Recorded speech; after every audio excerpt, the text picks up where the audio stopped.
وہ پیالہ بھی ٹوٹ گیا اور وہ ساقی بھی نہیں رہا، وہ مے ناب، وہ شراب خالص، وہ جام مصفا دستیاب ہی نہیں ہے۔ اور اگر کہیں کوئی فکر کا چراغ روشن کیے ہوئے بیٹھا بھی ہو تو عوام کا جو مجموعی مزاج ہے وہ تبدیل ہو چکا۔ اقبال نے ایک دوسرے مقام پہ کہا تھا، خیر تو ساقی سہی لیکن پلائے گا کسے، اب نہ میں کش رہے باقی نہ میں خانے رہے۔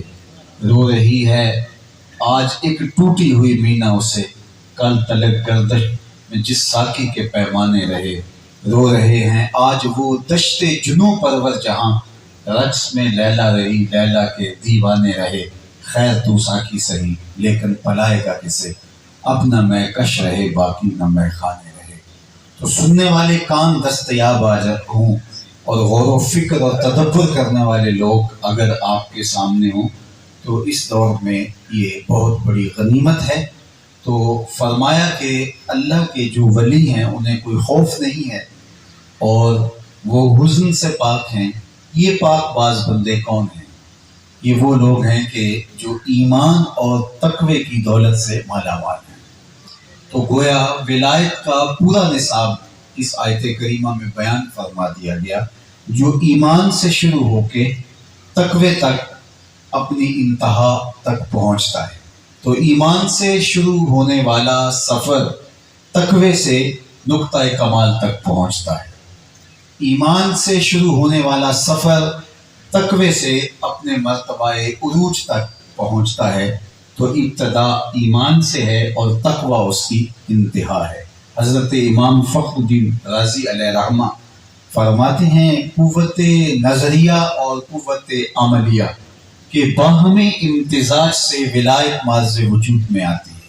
یعنی آپ کے عقیدے جتنے مضبوط ہوں گے اور اس کے بعد عقائد کا اعمال پر اثر ہوتا ہے، انسان کا جو عقیدہ ہوتا ہے، جو اس کی فکر ہوتی ہے، اس کے اثرات اگر اس کے عمل پر نہیں ہوتے ہیں تو پھر اس کے عقیدے میں جھول دکھائی دیتی ہے۔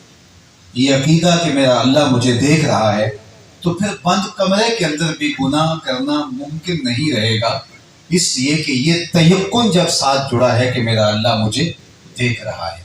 اور میں تو اپنے دوستوں کو، اپنے ہم فکر، ہم مکتب، ہم مسلک، ہم مشرب لوگوں کو کہتا ہوں کہ ہم تو یہ بھی عقیدہ رکھتے ہیں کہ حضور کی نگاہ دوربین سے کچھ پوشیدہ نہیں ہے۔ تو کیا یہ عقیدہ صرف 3 گھنٹے کے مناظرے کے لیے ہی ہے یا ہمارے عمل پر بھی اس کا کوئی اثر ہے؟ اگر یہ عقیدہ ہمارے ساتھ جڑا ہے کہ مصطفیٰ جان رحمت کی نگاہ ہمیں دیکھ رہی ہے تو پھر بند کمرے میں گناہ کرتے ہوئے شرم آنی چاہیے کہ اللہ بھی دیکھ رہا ہے، اس کا رسول بھی دیکھ رہا ہے۔ جو ہمارے عقائد ہوتے ہیں اس کے اثرات ہمارے عمل پر مرتب ہوتے ہیں۔ تو عقیدہ جتنا مضبوط ہوگا اس قدر ہی عمل میں نکھار آئے گا۔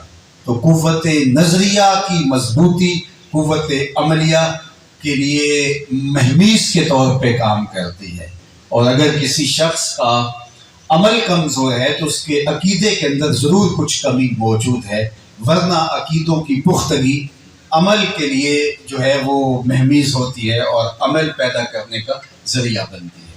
تو نظریے کی مضبوطی اور اس کے بعد پھر عمل کی مضبوطی، اس لیے ہم صوفیاء کو دیکھتے ہیں کہ ان کے عمل میں جو نکھار، جو خلوص، جو للہیت ہوتی ہے تو وہ ان کے عقیدے کا اثر ہوتا ہے جو ان کے اعمال پر دکھائی دیتا ہے۔ ایک تو صورت یہ ہے کہ عقیدے پر بات زور سے کی جائے اور عمل اس کی گواہی نہ دے کہ جس زور سے عقیدے پہ بات ہو رہی ہے اس کے اثرات عمل پر مرتب ہو ہی نہ رہے ہوں، اور دوسرا یہ ہے کہ آپ کا عمل بتائے کہ عقیدہ کس قدر مضبوط ہے اور کس قدر جو ہے اس کے اثرات عملی طور پہ دکھائی دے رہے ہیں۔ تو صوفیاء کی اگر آپ زندگیاں دیکھیں تو یہ چونکہ حال والے لوگ تھے، کال کم تھی اور حال ان کا جو ہے وہ زیادہ تھا، انہوں نے زندگی میں اتنے کلام نہیں کیے، اتنی تقریریں نہیں کی جس قدر جو ہے وہ ان کی نگاہ سے لوگوں کی زندگیوں میں تبدیلی پیدا ہوئی، اور وہ تیقن کا نور تھا، وہ یقین کی کائنات تھی جنہوں نے ان کو کندن بنا دیا اور وہ عمل کے اثر سے لوگوں پر اثر انداز ہونے لگے۔ اس لیے کہ لوگوں پر جو چیز اثر انداز ہوتی ہے وہ تیقن کے اجالے اور یقین کا نور ہے، جو پھر جس سے صوفیات توجہ دیتے ہیں، جن کو ان کی ہمت بھی کہا جاتا ہے، تو وہ توجہ ان کے یقین کا نتیجہ ہوتا ہے، اور وہ یقین جس قدر ان کا بڑا ہوا ہو اس قدر ہی اس کے اثرات جو ہیں وہ لوگوں پر مرتب ہوتے ہیں۔ اس لیے سارا زور ان کا اس تیقن کے نور کو حاصل کرنے کے لیے ہوتا ہے، تاکہ وہ اجالا اور وہ نور اور وہ روشنی حاصل کر پائیں، اور اس کا پھر نتیجہ یہ ہوتا ہے جدھر سے گزرتے جاتے ہیں نور بانٹتے چلے جاتے ہیں، اجالے بکھیرتے چلے جاتے ہیں اور روشنیاں تقسیم کرتے چلے جاتے ہیں۔ ان کی گفتگو بظاہر تھوڑی ہوتی ہے، لیکن ان کے کلام کا اثر جو ہے وہ دلوں تک اترتا ہے، باطن میں دل میں ترازو ہوتا چلا جاتا ہے۔ حضرت شاہ نقشبند بخاری علیہ رحمہ کتنی خوبصورت بات کہی کہ جس شخص کی خاموشی فائدہ نہیں دیتی اس کی تقریر بھی فائدہ نہیں دیتی۔ مطلب کیا کہ جس کے عمل کی قوت اثر انداز نہیں ہوتی تو اس کی گفتار بھی قطعاً اثر انداز نہیں ہوتی۔ میرے اور آپ کے آقا و مولا حضور ختم المرتبت صلی اللہ علیہ وآلہ وسلم کی 63 سالہ ظاہری حیات میں 40 سال صرف حضور نے اپنا کردار لوگوں کے سامنے رکھا ہے، اور 23 سال کے اندر کردار کے ساتھ ساتھ حضور علیہ السلام نے لوگوں کو دعوت و تبلیغ بھی ارشاد فرمائی۔ تو 40 سال حضور کا سارا زور حضور کے کردار پر تھا، اور لوگوں نے اس کا جو ہے وہ مطالعہ کیا، اور بغیر کسی ترغیب کے وہ صادق اور امین حضور کو کہنے لگے، اور وہ یقین اس طرح ان کے ساتھ جڑا ہوا تھا کہ یہ صادق اور امین ہے کہ جب وہ حضور علیہ السلام کے گھر کا محاصرہ کر رہے ہیں تو اس وقت بھی ان کی امانتیں حضور کے گھر میں پڑی ہوئی تھیں۔ انہیں یقین تھا کہ حالات کیسے بھی ہو، معروضی صورتحال جیسی بھی ہو، ہماری امانتیں ضائع نہیں ہوں گی۔ اور پھر حضور علیہ السلام نے بھی مولا کائنات سیدنا علی المرتضیٰ رضی اللہ تعالیٰ عنہ کو اپنے بستر پہ لٹایا اور کہا کہ ان کی امانتیں واپس کر کے تم نے آنا ہے۔ اللہ اکبر۔ اور حضرت سیدنا علی المرتضیٰ رضی اللہ تعالیٰ عنہ اگلے دن امانتیں لٹا کر کے واپس مدینہ کی طرف عازم سفر ہوتے ہیں۔ تو مجھے بتائیے کہ یہ ہے کردار کی وہ چمک، بلکہ جب کوہ صفا پہ کھڑے ہو کر کے کہا کہ اگر میں کہوں کہ پہاڑ کی دوسری جانب ایک لشکر آ رہا ہے جو تمہیں تاخت و تاراج کر کے رکھ دے گا تو کیا میری اس بات کو تسلیم کر لو گے؟ تو انہوں نے کہا نظر نہ بھی آیا تو ہم کہیں گے ہم اندھے ہیں، آپ سچے ہو، آپ کی صداقت پہ ہمیں اتنا یقین ہے۔ تو یہ حضور علیہ السلام کا کردار تھا، تو کردار پر زور ہمارے صوفیاء نے دیا، تو کردار کی چمک جو ہے وہ اثر انداز ہوتی ہے۔ لفظ تو ہواؤں میں اڑ جاتے ہیں اگر ان کے پیچھے کردار کا زور نہ ہو، ورنہ وہ لفظ اپنے دامن کے اندر جو نور رکھتے ہیں وہ پھر باطن میں اترنے کا فن جانتے ہیں۔ اگرچہ وہ تقریری فن پر پورے نہ بھی اترتے ہوں، لیکن من میں اترنے کے راستوں کو انہیں پتہ ہوتا ہے۔ اشہد بلال عند اللہ اشہد، پھر بلال کی اشہد ہی وہ ہلچل مچا دیتی ہے جو دوسروں کی اشہد نہیں کر سکتی۔ تو پھر شکستہ ٹوٹے لفظ بھی دلوں کے اندر جو ہے وہ ایک کوہرام برپا کر دیتے ہیں۔ تو یہ کردار کا زور ہوتا ہے اور یہ عمل کی قوت ہوتی ہے۔ تو قوت نظریہ کی مضبوطی وہ بیان نہ بھی کریں پھر بھی ان کے عمل سے پتہ چل رہی ہوتی ہے کہ ان کا توکل کتنا مضبوط ہے، خشیت الہی کتنی مضبوط ہے، رسول اللہ صلی اللہ علیہ وآلہ وسلم کے ساتھ ان کا ربط باطن کتنا مضبوط ہے، اور دیگر جو ہے وہ عقائد اسلامیہ میں ان کا رسوخ اور ان کا عقیدہ اور ان کی پختگی کس قدر ہے۔ تو وہ انسان کا عمل، اس کا رویہ، اس کی زندگی اس بات کی گواہی دیتی ہے۔ تو ایک تو ایمان اور تقوی کے سفر سے جو نتیجہ نکلتا ہے وہ ولایت کا ایک راستہ ہے، اور یہ نقطہ کمال ہے، جس قدر بڑا ولی ہوگا اس کا اتنا تقوی ہی مضبوط ہوگا۔ ولایت کا کرامات کی قلت اور کثرت سے نہیں ناپا جا سکتا، وہ تقوی کی بلندی سے ہی ولایت کے پرکھنے کا ہمیں شریعت نے مزاج دیا ہے۔ ورنہ صحابہ کی زندگیوں میں آپ غور کریں تو بہت سارے ایسے اصحاب ہیں جن کی ایک کرامت بھی آپ تک نہیں پہنچی، جبکہ سب سے بڑے ولی اس امت کے وہ ہیں، اور جن کی کرامات آپ تک پہنچی بھی ہیں تو وہ بھی اتنی کثرت کے ساتھ ان کی کرامات آپ تک نہیں پہنچی جو کہ عمومی اس دور کے اندر بعض لوگوں کی ہم آج سنتے ہیں۔ تو پھر کرامات کی قلت و کثرت پھر معیار نہ ہوا، معیار ایمان اور تقویٰ ہوا۔ وہ جتنا مرتبہ کمال پہ ہوگا اتنا اونچے مرتبے پر اللہ کا ولی فائز المرام ہوگا۔ اور ظاہر ہے کہ جتنا مقام اونچا ہوگا اس لحاظ سے اس کا تقویٰ بھی اتنا ہی حساس ہوگا۔ جس قدر مراتب رفیع اس کو عطا ہوتے ہیں اس کی احتیاطیں بھی اسی طرح جو ہے وہ بڑھ جاتی ہیں۔ حضرت امام احمد بن حنبل کے پاس ایک خاتون آئی اور کہا کہ حضرت میں ایک مسئلہ پوچھنا چاہتی ہوں، تو آپ نے فرمایا پوچھیے۔ اس نے کہا کہ میں سود کاٹتی ہوں اور بازار میں فروخت کرتی ہوں، رات کو کبھی بادشاہ کی سواری بازار سے گزرتی ہے اور اس کے ساتھ خادم سونے کے شمع لیے بھی ساتھ ساتھ ہوتے ہیں، تو ماحول میں اجالا ہو جاتا ہے، تو اس روشنی میں بھی میں سود کاٹ لیتی ہوں، تو مجھے یہ بتایا جائے کہ اس روشنی میں میرے لیے سود کاٹنا جائز بھی ہے یا نہیں۔ تو حضرت امام احمد بن حنبل نے کہا کہ خاتون آپ اپنا پتہ بتا سکتی ہو، اپنی شناخت کروا سکتی ہو، تم کون ہو؟ تو اس نے کہا کہ سائل کی ذات نہیں پوچھی جاتی، آپ مجھے بتائیں مسئلہ کیا ہے۔ تو حضرت امام احمد بن حنبل فرمانے لگے کہ بعض مسائل ایسے ہوتے ہیں کہ سائل کی حیثیت سے مسئلے کی نوعیت بدلتی ہے، تمہیں بتانا پڑے گا تم کون ہو۔ تو اس نے کہا حضرت بشر حافی کی ہمشیرہ ہوں، تو فرمایا تمہارے لیے جائز نہیں ہے۔ تو جتنا مقام اونچا ہوگا، جتنا مرتبہ بلند ہوگا، تو اس کی احتیاط ہی اتنی ہی زیادہ ہوگی۔ یاری تیری سونا پر ازمیشہ تیری آگ، سونا پرکھیا جامدہ ہے نال اگاں دے لگ۔ لوہے کو پرکھنے کے لیے آگ میں نہیں ڈالا جاتا، لیکن سونے کو پرکھنے کے لیے آگ میں ڈال کر کے دیکھا جاتا ہے۔ تو اگر آپ مقام رفیع پہ فائز المرام ہیں تو پھر جو ہے وہ آپ کی احتیاطیں اور آپ کے تقوی کا معیار بھی اس کے مطابق ہونا چاہیے۔ تو ہمارے اسلاف کی زندگیاں دیکھ لیجئے، ان کے شب و روز دیکھ لیجئے، ان کا انداز حیات دیکھ لیجئے کہ انہوں نے ایک ایک عمل اور ایک ایک اپنی حرکت و سکنت کو کس طرح سے تقوی کے نور سے معمور کر کے رکھا۔ تو جتنا تقوی کا مقام بلند ہوگا، رفیع ہوگا، اس قدر وہ ولایت کے اونچے درجے پہ فائز المرام ہوگا۔ تو ایمان اور تقوی۔ اب دوسری بات میں آپ کے سامنے رکھنا چاہوں گا، انما الاعمال بالنیات سے لے کر کے وَاعْبُدْ رَبَّكَ كَأَنَّكَ تَرَاهُ تک کا سفر جو ہے یہ ولایت کا راستہ ہے، یہ تصوف کا راستہ ہے، یہ طریقت کی خوبصورت شاہراہ ہے۔ پہلے نیت کے قبلے کو ٹھیک کیا جائے اور اس کے بعد آخری منزل کہ انسان اس مرتبے پر پہنچ جائے کہ اللہ کی عبادت کس طرح کرے گویا وہ اپنے رب کو دیکھ رہا ہے۔ تو یہ سفر جو ہے انسان کا، یہ طریقت کا سفر ہے۔ سب سے پہلے نیت کا حسن، اس میں معمولی بھی کجی قابل قبول نہیں ہے۔ حضرت معاذ بن جبل رضی اللہ تعالیٰ عنہ حضور کے روضہ انور کے پاس، قبر نور کے پاس بیٹھ کے رو رہے تھے کہ حضرت عمر رضی اللہ تعالیٰ عنہ گزرے، تو کہا کہ معاذ کیوں رو رہے ہو؟ کہا صاحب قبر کا ایک فرمان یاد آ گیا جس نے مجھے رلا دیا۔ تو حضرت عمر نے روک کے کہا ہمیں بھی بتاؤ وہ فرمان کیا ہے۔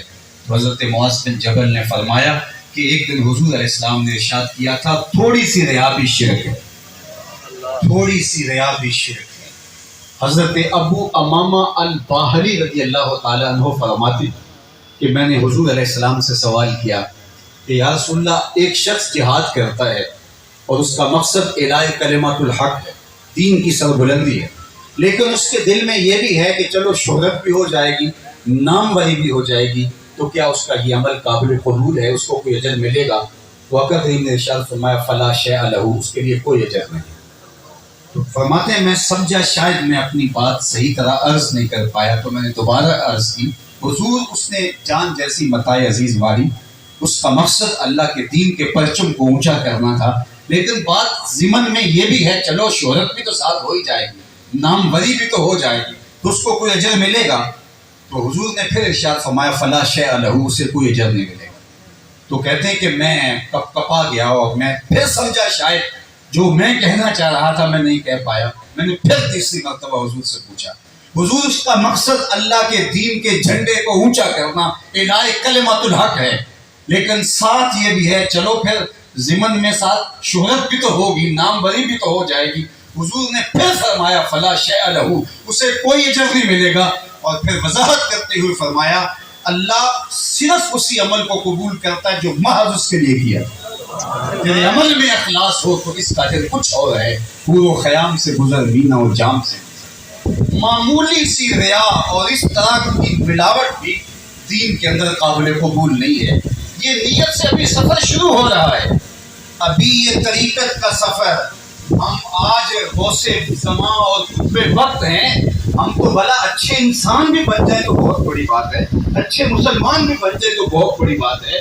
یہ نیت سے طریقت کے سفر کا ابھی آغاز ہوا جا رہا ہے, اور اگر نیت میں تھوڑی سی کچی آ گئی تو کیتی کتری پئی ٹو محمد پہ سکہ بڑھیا سر کچھ پلے باقی نہیں رہا. تو نیت کے حسن سے لے کر دین کا چوتھائی حصہ بھی اس کو کہا گیا ہے, اور دین کا جو ہے وہ تیسرا حصہ بھی نیت کو کہا گیا ہے. حضرت امام حسن بصری اور محمد بن سیرین رضی اللہ تعالی عنہما دونوں تابعی ہیں. ان میں سے ایک کا انتقال ہو جاتا ہے تو دوسرا جنازے میں نہیں پہنچ پاتا. تو کسی نے ان کو آ کے کہا کہ جناب آپ کے ہاں مصر اور شہر بصرہ میں ہی رہ رہے ہیں اور جنازہ ہو گیا اور آپ نہیں گئے. تو فرمایا کہ صاحب میں نیت ہی ٹھیک کرتا رہ گیا اور جنازہ گزر گیا. میری نیت کی درست نہیں ہو پا رہی تھی. نیت کا استحضار جب تک نہ ہو لے تو کیا فائدہ ہے اس وقت شامل ہونے کا. تو ذرا دیکھیے یہ اس درجے کے لوگ ہیں اور کس قدر زور اپنی نیتوں پہ دے رہے ہیں. اور ہم جو ہیں وہ اپنے عمل کا ضرور جائزہ لیں کہ ہم کہاں کھڑے ہیں اور ہمارے رویے, ہمارا طرز زندگی اور ہمارا انداز معاشرت کیا ہے. تو اعمال کا دار و مدار نیتوں پر ہے. یہاں سے یہ سفر شروع ہوتا ہے اور پھر بڑھتے بڑھ کے اس کی انتہا ہوتی ہے کہ وَاعْبُدْ رَبَّكَ كَأَنَّكَ تَرَاهُ, اپنے رب کی عبادت اس طرح کرو گویا تم اسے دیکھ. اور جب اس مرتبہ کمال تک پہنچ جاؤ اور یہ اعزاز تمہارا مقصود ہو جائے تو پھر سمجھ لو کہ ولایت کے اس مقام کو تم نے حاصل کر لیا ہے اور طریقت کا یہ راستہ ہے. تیسری بات, طریقت کا راستہ. المسلم من سلم المسلمون من لسانہ و یدہ, یہاں سے شروع ہونا ہے. سب سے پہلے اپنے آپ کو بے ضرر کرنا ہے. مخلوق کے لیے آپ کا وجود بے ضرر ہو جائے اور اس کے بعد بڑھتے بڑھتے آپ کا وجود لوگوں کے لیے نافع بن جائے. خیر کی چابی اور شر کا تالا جو حضور نبی رحمت صلی اللہ علیہ وسلم نے فرمایا. اب مجھے اور آپ کو جائزہ لینا پڑے گا کہ طریقت کا راستہ, اس میں سب سے پہلے جس پر توجہ دینے کی ضرورت ہے وہ اپنے وجود کو بے ضرر کرنا ہے. تمہاری وجہ سے اللہ کی مخلوق کو کوئی تکلیف نہ پہنچے. پہلے اپنی وہ صفات جو ہے وہ رذیلہ, صفات رذیلہ جو ہیں ان کو ختم کرنا ہے. پھر صفات حمیدہ پیدا ہوں گی.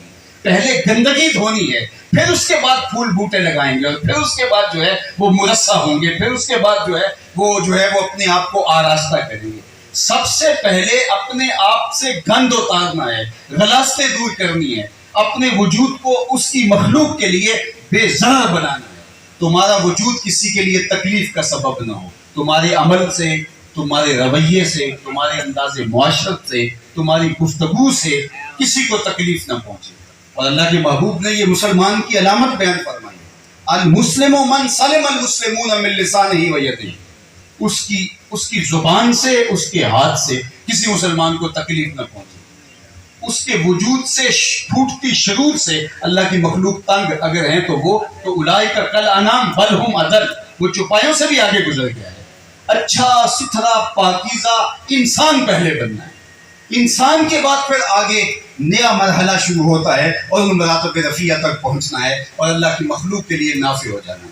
اور اتنا نافع ہونا کہ جب تم جس گلی سے گزرو وہاں تقوی کی خوشبو پھیلنا ہے, جس راستے سے گزرو وہاں ایمان کی بہاریں پیدا ہونا شروع, وہاں محبتوں کے پھول اگنے شروع ہو جائیں. پھر تمہیں تقریر نہیں کرنی پڑے گی, تمہاری نظر اٹھے گی 90 لاکھ کافر کلمہ توحید پر. پھر تمہارا وجود مؤثر ہوگا, تمہارے وجود سے نور نکلے گا. آج کی جدید سائنس اسیری لہروں کا جو ہے وہ اقرار کر چکی ہے کہ انسان کے وجود سے کچھ لہریں نکلتی ہیں. جو شریر آدمی ہوتا ہے اس کے پاس بیٹھنے سے جو ہے وہ ایسی لہریں نکلتی ہیں کہ سامعین پر اس کے اثرات مرتب ہوتے ہیں, ہم نشینوں پر اس کے اثرات مرتب ہوتے ہیں. اور جو صالح اور پاکیزہ شخص ہوتا ہے اس کے وجود سے ایسی روشنی پھوٹتی ہے، ایسا غیر مرئی نور ہوتا ہے کہ پاس بیٹھنے والے جو ہیں اس نور سے مستنیر ہوتے چلے جاتے ہیں، ان کا اندر بدلتا رہتا ہے۔ طریقہ نقش بندیہ کی نسبتوں میں سے یہ چیز طے شدہ ہے کہ طریقہ نقش بندیہ میں شیخ کے پاس آ کے نہ زیادہ کلام کرنے کی ضرورت ہوتی ہے، نہ سوال کرنے کی ضرورت ہوتی ہے، آ کے بس بیٹھ جائیں، اہل نظر کی مجلس میں بیٹھنے سے ہی دل کے عیب دھلتے چلے جاتے اور من میں ہوتے، کیونکہ ان کا وجود پھر مخلوق کے لیے نافع ہو جاتا ہے۔ تو جو بے ضرر ہی نہیں ہو سکا وہ نافع کیسے ہو سکتا ہے؟ پہلی سیڑھی ہے جو وہاں سے شروع ہوا سلسلہ، وہ بے ضرر ہونا ہے، اور اس کی انتہا یہ ہے کہ نافع ہو جانا ہے۔ تو میرا وجود، آپ کا وجود اگر اللہ کی مخلوق کے لیے نافع نہیں ہے، ہمارا وجود لوگوں کے لیے تکلیفیں بانٹتا ہے، اذیتیں کھڑی کرتا ہے، ہمارے رویے تکلیف دیتے ہیں، ہماری گفتگو تکلیف دیتی ہے، ہمارا طرز زندگی تکلیف دیتا ہے، ہمارا انداز معاشرت تکلیف دیتا ہے، ہماری زبان سے نکلنے والے جملے نہیں تیر ہوتے ہیں جو کلیجے چیرتے چلے جاتے ہیں، اور اللہ کی مخلوق کے لیے ہم اذیتوں کا سامان، ہمارے پاس بیٹھ کر کے کوئی جب اٹھ کے جاتا ہے دیر تک زخم سہلاتا ہے، اور دیر تک جو ہے وہ اس درد اور اس کسر کو محسوس کرتا ہے جو ہماری صحبت کی وجہ سے اور ہمارے پاس بیٹھنے کی وجہ سے اس کو تکلیف پہنچی، تو پھر ہم اچھے انسان ہی نہ ہوئے، اچھے مسلمان تو دور کی بات ہے، پھر اللہ کا ولی ہونا یہ تو رفیع المرتبت مقام ہے۔ تو ہم اچھے انسان سب سے پہلے بنے، اچھے مسلمان سب سے بنے، اور وہ یہ کہ جس کی زبان سے، جس کے ہاتھ سے دوسرے مسلمان محفوظ رہیں۔ اللہ اکبر۔ اگر آپ مجھے پوچھیں کہ تصوف کیا ہے تو میں حضرت ابو حفص نیشا پوری کا قول آپ کے سامنے رکھوں گا۔ آپ فرماتے ہیں کہ تصوف سارے کا سارا اچھے خلق کا نام ہے، اچھے کردار کا نام ہے، اخلاق حسنہ کا نام ہے، سلیقے کی گفتگو کا نام ہے، بات کرنے کے ڈھنگ کا نام ہے، لوگوں کو عزت دینے کا نام ہے، عزت نفس کا خیال رکھنے کا نام ہے، اللہ کی مخلوق پر رحم کرنے کا نام ہے، لوگوں پر شفقتوں کے کمی بن کے برسنے کا نام ہے۔ سارے کا سارا دین جو ہے وہ خلق ہے، اچھی عادات ہیں، اچھی خصلتیں ہیں، لہجے کی متانت ہے، زبان کی لطافت ہے، خوبصورتی ہے۔ وہ کیسے ولی ہو سکتا ہے کہ جس نے کپڑے اتار دیے، ننگ دھڑنگ ہو گیا اور لوگوں کو گالیاں دیتا ہے، اور لوگ سمجھتے ہیں کہ یہ پہنچا ہوا ہے اور اس کی ایک گالی اگر ہم نے کھا لی تو پھر نتیجہ یہ ہوگا کہ شاید اس کے اندر ہی فیض رکھا ہے۔ ایسے کتنے ملنگ اور ایسے کتنے ننگ دھڑنگ ہمارے معاشرے کے اندر جو ہے وہ پائے جاتے ہیں، جو ہے وہ کپڑے اتار کے پھینک دیتے ہیں اور ہر آنے والے لوگوں کو جو ہے وہ گالیاں دے رہے ہوتے ہیں، اور لوگ ان گالیوں کے اندر فیض محسوس کر رہے ہوتے ہیں۔ مجھے بتاؤ کہ اللہ کا نور گندی گالیوں میں ہو سکتا ہے؟ اللہ کا نور غلاظت بھرے تبروں میں ہو سکتا ہے؟ یہ کیسے ہو سکتا ہے؟ لیکن کیا ایسے لوگوں کی عقل پہ ماتم نہ کریں جو گالیوں کو دین سمجھ بیٹھتے ہیں، جو اس بابے کے تبروں کو اور اس کی غلیظ اور بےہودہ گفتگو کو یہ سمجھتے ہیں کہ جناب اس سے ہمیں فیض حاصل ہو رہا ہے اور اس سے ہمیں برکت ہو رہی ہے، اس کی صحبت میں بیٹھو، اور وہ ننگ دھڑنگ بیٹھا ہوا ہے اور گالی گلوچ اور سب و شتم کر رہا ہے اور ہم سمجھتے ہیں کہ ہمیں نور مل رہا ہے، جبکہ تصوف کا آغاز یہاں سے ہوتا ہے کہ التصوف کلہ اخلاق، یہ سارے کا سارا خلق کریمانہ کا نام۔ میرے اور آپ کے محبوب صلی اللہ علیہ وسلم کے خلق کی گواہی میرا رب دیکھتا ہوئے ارشاد فرماتا ہے انک لعلی خلق کریم، خلق عظیم۔ تو یہ سارے کا سارا تصوف اچھی اخلاق کا اور صاف حمیدہ کا نام ہے۔ یہاں سے شروع ہوا اور یہ ختم ہوا جا کر کے تمہارے وجود کے نافع ہو جانے کا۔ تم اللہ کی مخلوق کے لیے نافع ہو جاؤ، تمہارے وجود سے خیر پھوٹے، تم مخلوق کو باہم جوڑنے اور ٹوٹے ہوئے شکستہ دلوں کو جو ہے وہ باہم اکٹھا کرنے، تمہارا وجود اللہ کی مخلوق میں نہ تقسیم کا سبب بنے، نہ لوگوں کے اندر ضرر کا سبب بنے، تمہارے عمل رویے لوگوں کے لیے راحت جاں اور قرار قلب بن جائیں۔ تو یہ سفر ہے تصوف کا، جو شروع یہاں سے ہوا اور اس کا اختتام جو ہے وہ اعلیٰ اخلاق پر ہوا۔ اللہ کے محبوب علیہ السلام فرماتے ہیں قیامت کے دن جب نامہ اعمال پر اعمال تولے جائیں گے تو جو ترازو کے اوپر، پلڑے کے اوپر جس عمل سے پلڑا جھک جائے گا، میزان جھک جائے گا، وہ اچھی اخلاق ہے۔ اس لیے آج ہم یہ سمجھتے ہیں ایسے ملنگوں کے ڈیروں کے اوپر بھی ہم نے رش دیکھا ہے اور لوگوں کا ہجوم دیکھا ہے۔ میاں اس صاحب کا کمال کیا ہے؟ حضور کی صفت کا مظہر ہے یہ صاحب، جس کے پاس آ کے بیٹھے ہو، اتنا بڑا اونچا دربار بنا کے بیٹھ گئے ہو، تو کہا حضرت گالیاں دیا کرتے تھے، حضرت جو ہے وہ کپڑے اتار کر کے پہنا وجود رہا کرتے تھے۔ تو یہ تم نے کہاں سے فلسفہ تراشا؟ لیکن جب اس معاشرے کے اندر ایسے لوگوں کی پذیرائی بھی ہوگی تو کتنا مشکل ہوگا اس معاشرے کے لوگوں کی اصلاح کرنا۔ یہ آسان کام نہیں ہوتا، پھر ایک مشکل ترین کام ہے۔ اب لوگ کہتے ہیں جب سارا معاشرہ ایک ڈھپ میں ہے تو ہم پھر کیوں تکلف میں مبتلا ہوں؟ تو لوگ شعوری طور پہ جانتے ہوئے بھی جو ہے وہ اس راستے کو اختیار کر لیتے ہیں۔ عمومی طور پہ تو ہم نے دیکھا ہے کہ بہت سارے لوگوں کا فہم دین ہی ناقص ہوتا ہے۔ شریعت کیا ہے، تصوف کیا ہے، طریقت کسے کہتے ہیں، ان کا فہم ہی ناقص ہوتا ہے۔ ایک تو وہ لوگ ہیں، اور اس طبقے میں، اس معاشرے میں ایسے لوگ بھی ہیں کہ جو فہم رکھتے ہیں کہ خیر کیا ہے، شر کیا ہے، حق و باطل کی تمیز رکھتے ہیں، لیکن معاشرے کے رویوں کا مقابلہ نہیں کر پاتے اور وہ پھر اس سانچے کے اندر ڈھل جاتے ہیں۔ اگر میں آج کی اس گفتگو کے اندر آپ کے مربی و محسن کا ذکر کروں تو چونکہ میرا ان کے ساتھ ایک فکری محبت کا رشتہ ہے، قلبی وابستگی ہے، دل بستگی ہے، تو مجھے بھی ان کی تعریف کرتے ہوئے حجاب آتا ہے اور ان کو بھی میری تعریف کرتے ہوئے حجاب آتا ہے، اور ہمارا یہ غیر اعلانیہ عہد ہے کہ ہم جو ہے وہ اس محبت کے رشتے کو نبھائیں گے۔ لیکن یہ عمومی طور پہ جو ہوتا ہے یہ تھوڑا مشکل ہے، لیکن میری اس گفتگو کے اندر سے جو میرے چھپے ہوئے جذبات ہیں وہ تو آپ عرض کر ہی سکتے ہیں۔ تو پھر غنیمت جان لو ایسے لوگوں کا وجود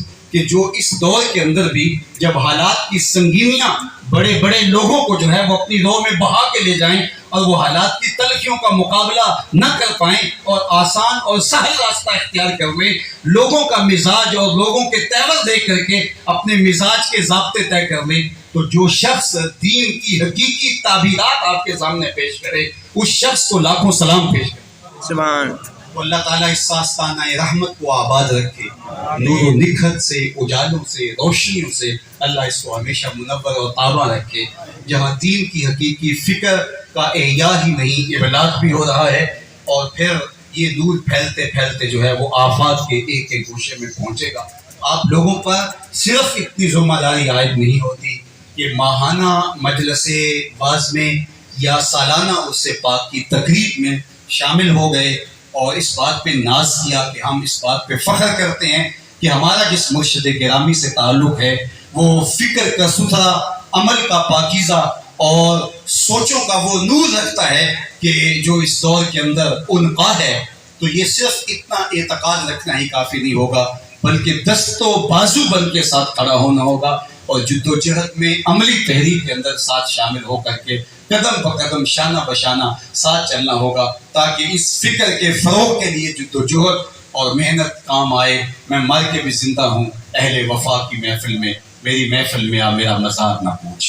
اللہ فکر کے یہ سوتے ہمیشہ لوگوں کو نور دیتے رہیں، اجالے بانٹتے رہیں، روشنیاں دیتے رہیں، اور ہم سب کو زندگی کا حقیقی نور اور اجالہ مقسوم فرمائے۔